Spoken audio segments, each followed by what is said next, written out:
औज़ुबिल्लाहिमिनश्शैतानिर्रजीम बिस्मिल्लाहिर्रहमानिर्रहीम। नाज़रीन, आज के हमारे इस वीडियो का टॉपिक है सूरह आला, जो कि बहुत ही बेहतरीन सूरह है, जिसमें अल्लाह ताला के नाम की तस्बीह बयान करने की फजीलत बताई गई है। तो चलिए शुरू करते हैं। हम शुरू अल्लाह का नाम लेकर, जो बड़ा मेहरबान निहायत रहम वाला है। बिस्मिल्लाहिर्रहमानिर्रहीम। सब्बिह इस्मे रब्बिकल आला, अपने रब बहुत ही बुलंद अल्लाह के नाम की पाकीज़गी बयान कीजिए। अल्लज़ी खलक़ फसव्वा, जिसने पैदा किया और सही सालिम इंसान बनाया। वल्लज़ी क़द्दर फ़हदा, और जिसने ठीक ठाक अंदाज़ा किया फिर राह दिखाई। वल्लज़ी अख़रजल मरआ, और जिसने ताज़ा घास पैदा की। फ़जअलहु गुस्साअन अहवा, फिर उसने इसको सिहा कूड़ा जैसा कर दिया। सनुक़रिउका फ़ला तंसा, हम तुझे पढ़ाएंगे फिर तू ना भूलेगा। इल्ला माशा अल्लाह इन्नहु यअलमुल जहरा वमा यख़फ़ा, मगर जो कुछ अल्लाह चाहे वो ज़ाहिर और पोशीदा को जानता है। व नुयस्सिरुका लिल युसरा, हमने आपके लिए आसानी पैदा कर दी है। फ़ज़क्किर इन नफ़अति ज़िक्रा, तो आप नसीहत करते रहें अगर नसीहत कुछ फ़ायदा दे। सयज़्ज़क्करु मन यख़्शा, और डरने वाला तो नसीहत लेगा। यहाँ तक सूरह आला की 10 आयतें हैं, जिसका तर्जुमा और तफसीर इंशाल्लाह हम इसमें पढ़ेंगे। ये एक मक्की सूरत है, जिसमें अल्लाह ताला ने अपने ज़िक्र की फजीलत बताई है और हुज़ूर सल्लल्लाहु अलैहि वसल्लम को अपने नाम का ज़िक्र करने का यहाँ पर हुक्म दिया है। अल्लाह ताला के अज़कार की फजीलत के बारे में इस सूरह में बहुत अच्छी तरह से बताया गया है और अल्लाह ताला की पाकी बयान करते रहने का हुक्म है। हदीस में आता है कि नबी करीम सल्लल्लाहु अलैहि वसल्लम जब भी सब्बिहिस्मा रब्बिकल आला पढ़ते तो इसके जवाब में फिर कहते सुबहान रब्बियल आला। तो ये हमारे लिए भी सुन्नत है कि जब भी हम अल्लाह के नाम के तस्बीह के बारे में पढ़े तो हम इसका जवाब दें सुबहान रब्बियल आला के नाम से। और जिसने पैदा किया और सही सालिम बनाया, यानी अल्लाह ताला ने ही इंसान को बनाया है और ऐसा वैसा भी नहीं, बल्कि पूरे तरह से उसकी सिमेट्री मेंटेन की है, उसके एक एक आज़ा को ठीक तरह से बनाया है और उसका एक अंदाज़ा बनाया है कि और अपनी ज़िंदगी आगे उसकी तकदीर बनाई है और उसमें आगे निकलने की राहें बताई है। ये तो इंसान की तख्लीक के बारे में हुआ। इसके बाद अल्लाह ताला ने इंसान के बरतने की चीज़ें भी बनाई हैं, जिस तरह के मवेशी बनाए हैं, तो यहाँ तक के मवेशियों के खाने का चारा तक बनाया है। अल्लाह ने ताज़ा घास भी पैदा की है और फिर इसको सिहा कूड़ा कर दिया, यानी कि वो एक वक्त मुकर्रर तक अपनी ज़िंदगी जीती है और उसके बाद वो घास जो है वो एक कूड़ा में तब्दील हो जाती है, काली हो जाती है। हम तुझे पढ़ाएंगे फिर तू ना भूलेगा, ये जो आयत है तो ये इस चीज़ के लिए, इसके हम शान नुज़ूली देखते हैं कि हुज़ूर सल्लल्लाहु अलैहि वसल्लम क्या करते थे कि जब भी जिब्राइल अलैहिस्सलाम अल्लाह ताला का कोई पैगाम लेकर आते थे, आप सल्लल्लाहु अलैहि वसल्लम कोशिश ये करते थे कि मैं जल्द से जल्द इसे याद कर लूँ, बार बार दोहराया जाऊँ। तो यहाँ पर वो फ़ौरन पढ़ने की कोशिश करते, तो अल्लाह ताला यहाँ पर फरमा रहे हैं कि हम तुझे पढ़ाएंगे, तू गड़बड़ ना कर, फिर तू ना भूलेगा। यानी अल्लाह ताला इस तरह से उनके दिमाग में ये नक्श कर देंगी ये आयतें कि अल्लाह के नबी करीम सल्लल्लाहु अलैहि वसल्लम अल्लाह ताला की एक भी आयत ना भूलेंगे, मगर जो कुछ अल्लाह चाहे। अगर अल्लाह ताला को कुछ उसमें से भी अगर भुलाना मंजूर रहा तो अल्लाह ताला वो भी उनको उस तरीक़े से तरतीब करवाएगा। वो ज़ाहिर और पोशीदा को जानता है।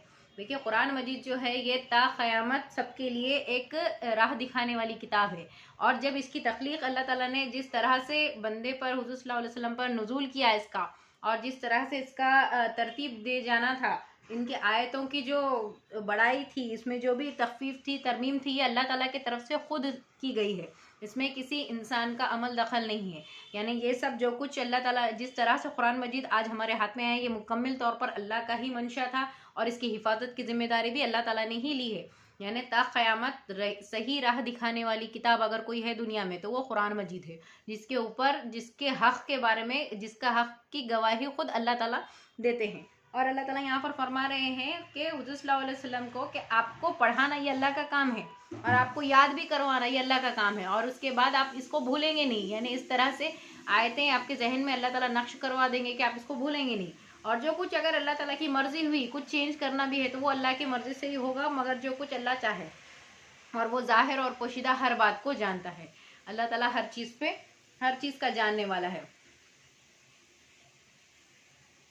वनुयस्सिरुका लिल युसरा, हमने आपके लिए आसानी पैदा कर दी। देखिए अल्लाह ताला को भी मंजूर है कि बंदों के साथ आसानी की जाए, यानी कि दीन में ना तो कोई ज़बरदस्ती है और ना ही कोई ऐसी चीज़ है जो इंसान को जबरन करनी पड़ती है। अगर उसे करना पड़ता है तो एक ही चीज़ वह है, अपने नफ्स पर, अपने ख्वाहिशात पर कंट्रोल करना पड़ता है।